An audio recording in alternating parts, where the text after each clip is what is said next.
Let's see. Which station is Radio Trista? Ah, there we go.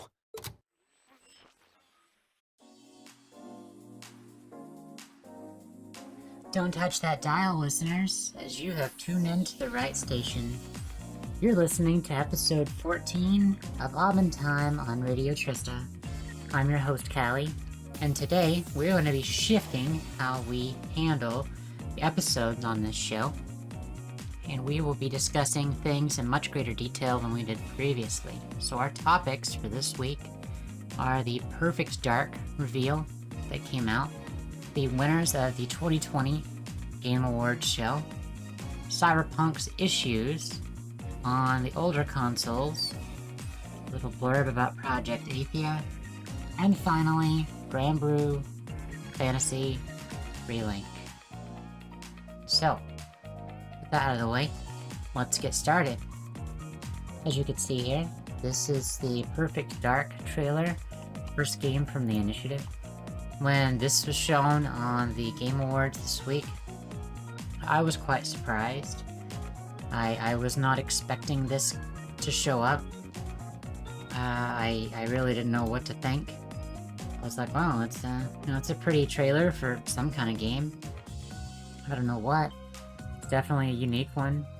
And then there started to get shooting. I'm like, okay, we got a shooter here, space shooter.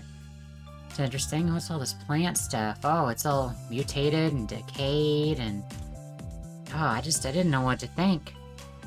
I just was really surprised. And then you go out here and you're like on this ship, and boy, what's all this stuff? Oh, it's all shiny and there's solar panels, and then there's a reveal that happens.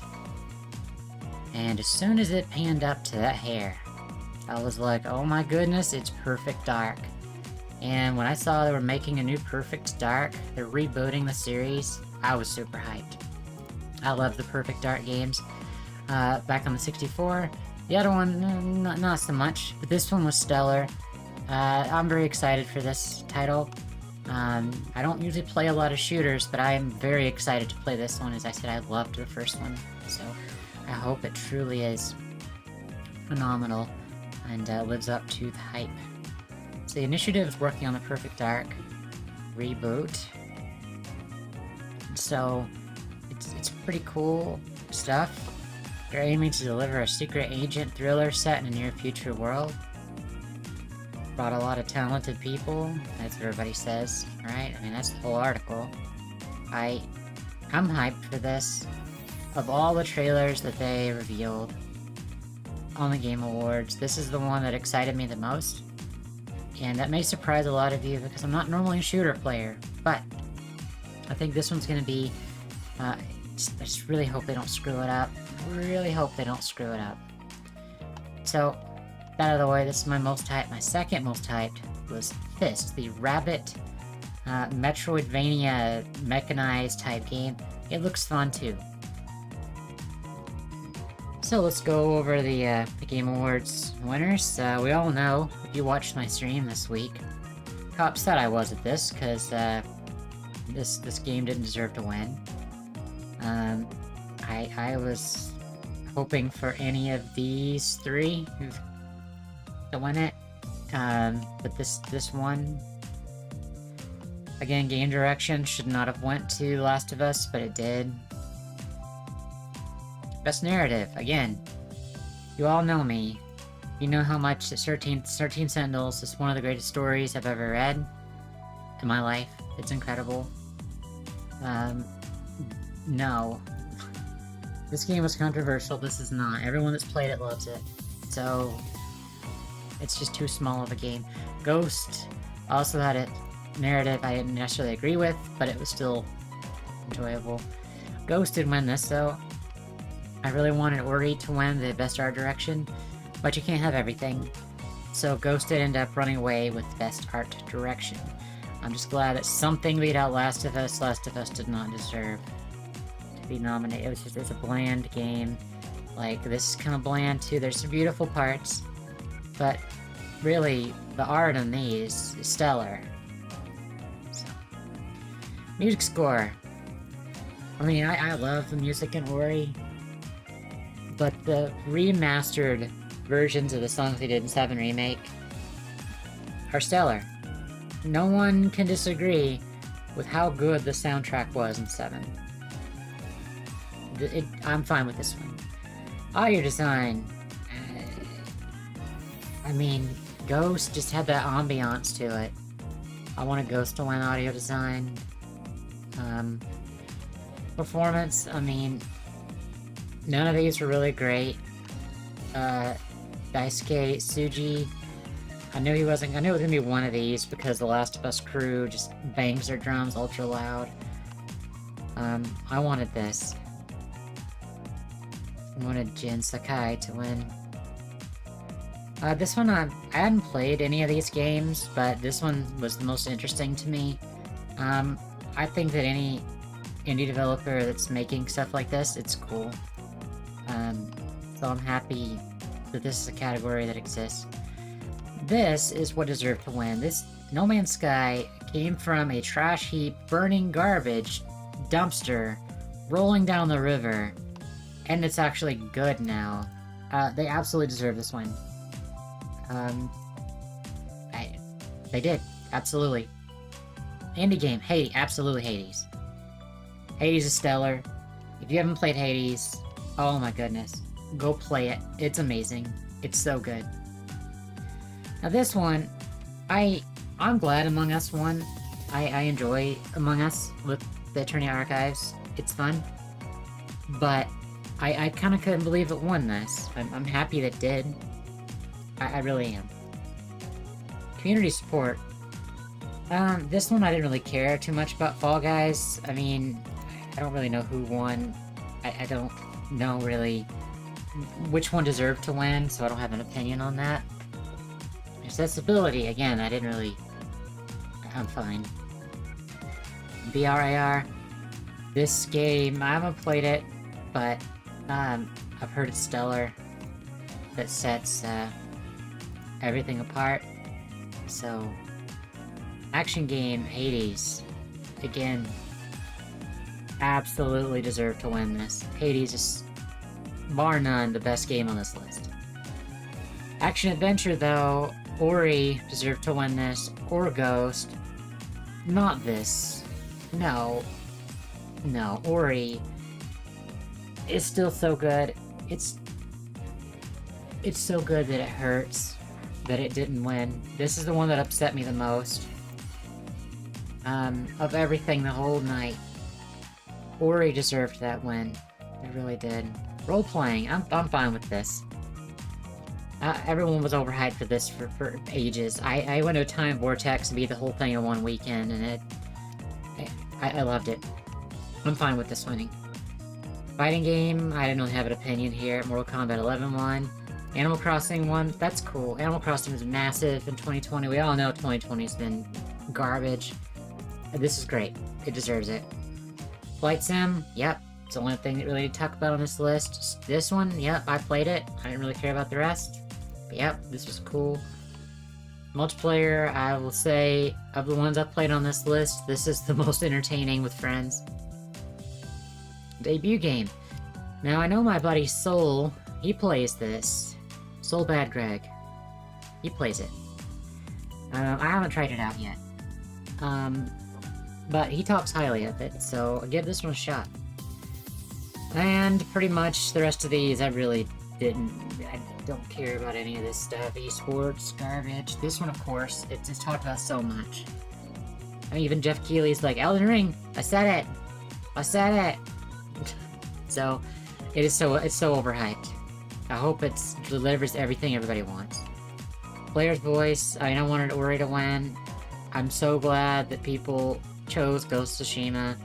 This should have won Game of the Year. If it was actually up to the players to pick the Game of the Year, it's clear they chose Ghost of Tsushima over Last of Us, because look at this. The Game of the Year nominees, way the hell up here. It's mostly the same games. And the viewers picked Ghost of Tsushima, which tells me that it's bought out. The Game Awards are bought out by this company, because the people voted for this. And this makes me happy that Ghost won. It was my first platinum. I really enjoyed it. So, that was the Game Awards. Yep. Talking about another depressing movement, Cyberpunk 2077 is unfreaking playable on PS4 and Xbox One, the original base consoles. If you own these systems, do not buy this game. If you buy this game and you watch my videos and you complain about it, I don't want to hear it. I don't want to hear it. If you own the base PS4 or the BCR Xbox One model, do not buy Cyberpunk 2077. Don't do it. Okay, we spent enough time on that. Game looks like hot trash. They wouldn't even let developers review it. I mean, the reviewers review this version of the game. They can only review the PC version. They didn't send the codes out, that way they couldn't have a chance to review it. Because they knew it was a buggy trash fire. This should have been released. I mean, it's like a PS3 or 360 game. Ultra low graphic settings. It's absolutely abysmal.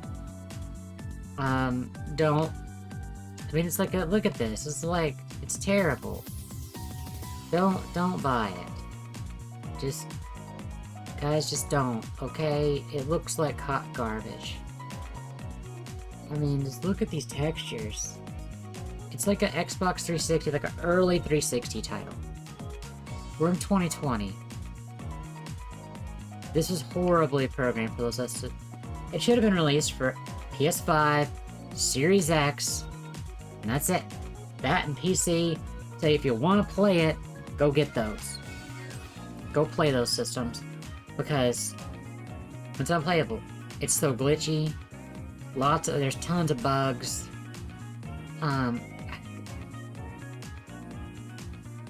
Here's what they said. Really about 3 weeks. I wouldn't say there's a problem because there's nothing wrong with these versions. There's optimization to be handled.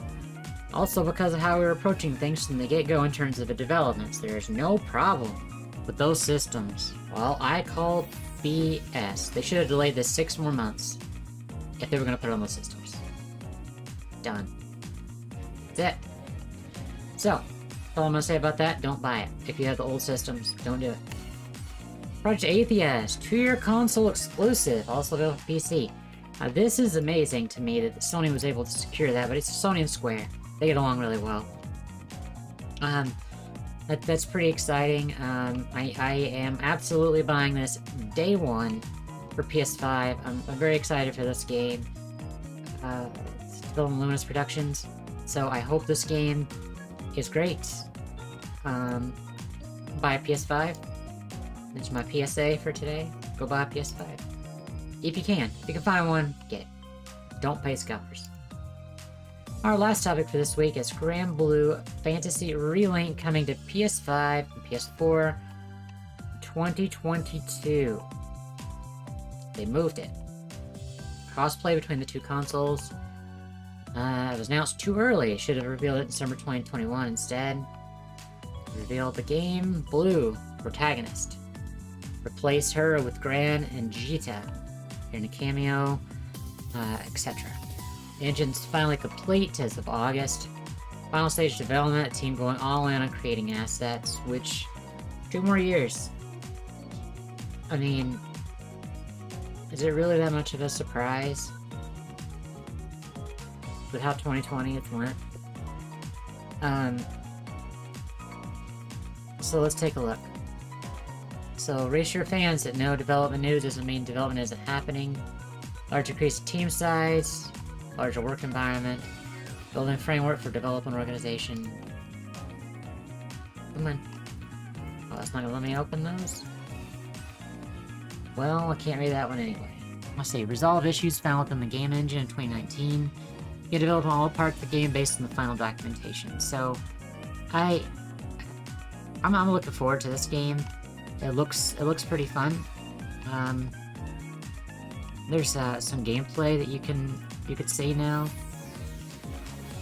I mean, the game looks nice. Look at it.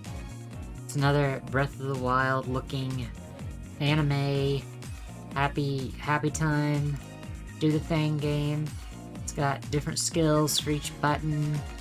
Pretty cool. And as you can see here, it's an action RPG. You have a party. You attack stuff. I mean, this looks kind of like a Tales of game, kind of. And so I think that the combat looks serviceable. It looks kind of like Ys. Ys is going to be really good next year, so be sure to pick that up. Not really sure entirely much more about this game other than it looks fun. I look forward to playing it. I hope you look forward to playing it. I know that this is a pretty popular game on mobile, so give it a look. If it's something you're interested in, just know it's not coming out until 2022. So that's it for me this week, guys. I appreciate you guys tuning in for Abend Time on Radio Trista.